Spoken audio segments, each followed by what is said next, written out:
I thought camping alone in the woods would be a refreshing escape. The idea of solitude amidst nature's grandeur seemed perfect, so I set up my tent near a small clearing, surrounded by towering pines that swayed gently in the evening breeze. As night fell, I lit a fire, its warmth crackling softly in the cool night air. But as the sun dipped below the horizon, an inexplicable tension settled over the campsite. Once nestled into my sleeping bag, the forest fell eerily silent.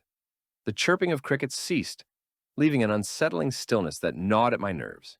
It wasn't long before I heard it, a faint whisper drifting through the trees like a haunting melody. At first, I thought it was just the wind, but the voices grew clearer and more distinct. "Help us," they called, echoing in the dark. Chills ran down my spine. I sat up, heart pounding, trying to convince myself it was all in my head. But the whispers persisted, luring me into the darkness beyond the firelight. Curiosity overpowered fear, and I grabbed my flashlight, stepping cautiously into the woods. The deeper I ventured, the more distinct the whispers became, coaxing me further into the dense underbrush.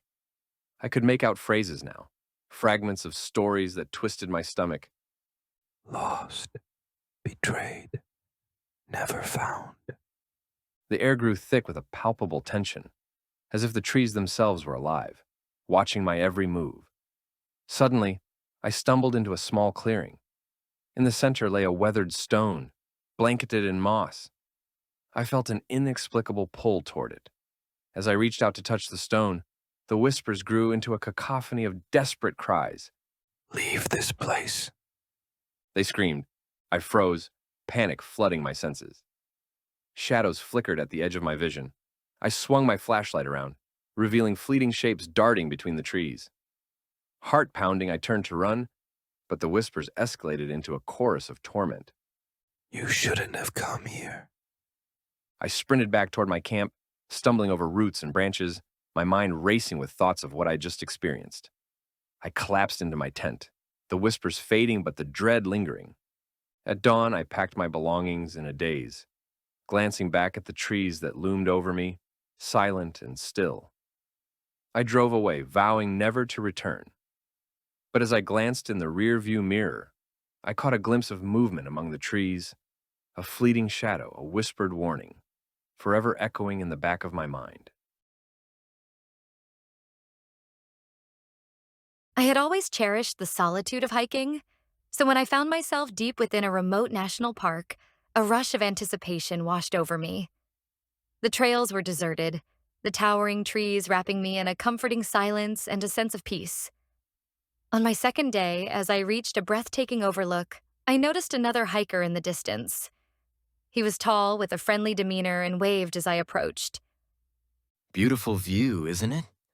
He remarked, grinning and leaning casually against a tree. We started chatting, exchanging tales about our favorite trails and wilderness experiences. He introduced himself as Tom. His enthusiasm for the area was evident in his animated voice. Tom spoke of hidden paths and awe-inspiring vistas, drawing me in with his inviting tone. As the sun dipped below the horizon, painting the sky in hues of orange and purple, Tom suggested we camp together at a nearby spot he knew well. I hesitated, but his warmth and knowledge eased my reservations, and I agreed. While setting up our tents, he told me stories of his adventures, blending in local legends about the park.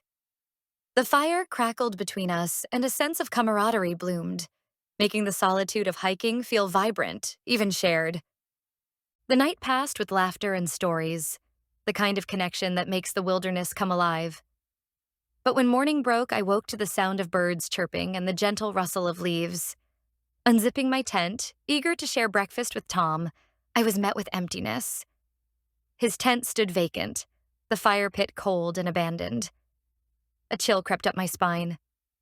Confused, I called out his name, but only the echoes of silence answered. Packing my gear, I set off down the trail, a knot of unease tightening in my stomach. Reaching the park entrance, I stopped by a small store to inquire about Tom. The cashier's expression shifted from friendly to grave. "Tom, you must be mistaken.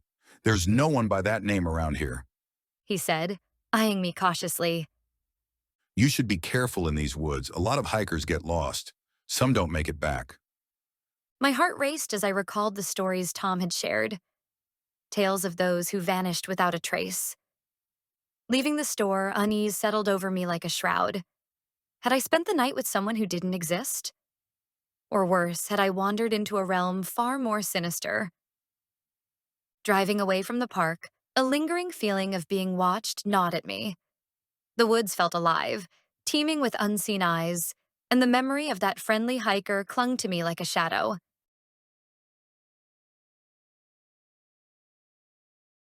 Setting off for a solo camping trip, I was eager to escape the chaos of city life.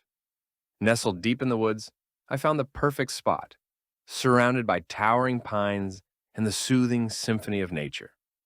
The first day was blissful.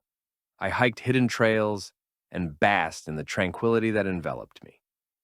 As dusk fell, I settled by the fire, enveloped in a cocoon of contentment. But just as I prepared for bed, my phone buzzed with an unexpected message from an unknown number. It simply read, "I see you." I froze, the warmth of the fire suddenly replaced by a chilling dread. Dismissing it as a prank, I reminded myself I was miles from anyone, just nature and me. But then another message came through. "Nice spot you found." My heart pounded. Who could possibly know where I was? I glanced around the darkened campsite, shadows closing in as the night deepened. Frantically, I replied, demanding to know who it was, but there was only silence. The following day was tainted by unease. I tried to shake it off, but each buzz of my phone sent my stomach lurching. "You should check the trail behind your tent," the next text taunted, describing the exact route I'd taken that morning. Panic gripped me as I realized I wasn't alone. Determined to leave, I headed to my car, only to find the driver's side door ajar, the lock clearly tampered with. I tried the handle, but it wouldn't budge. My keys fumbled in my hands, dread pooling in my stomach.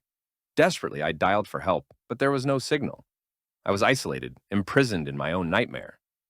Another message buzzed in, "You're not going anywhere." My hands shook as I read the chilling words. I felt the weight of unseen eyes upon me, the oppressive silence of the woods amplifying my fear. In desperation, I retreated to my tent, barricading myself inside with my backpack. The darkness suffocated. Every rustle of leaves outside sent shivers down my spine, every crack and snap amplifying my terror.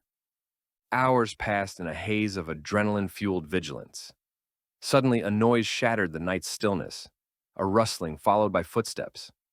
My heart raced as I held my breath, straining to hear. They were close, too close. Frantically, I checked my phone once more, praying for a signal, but it remained dead. Then, the final message arrived, "Time to play." It was then I knew escape was my only option.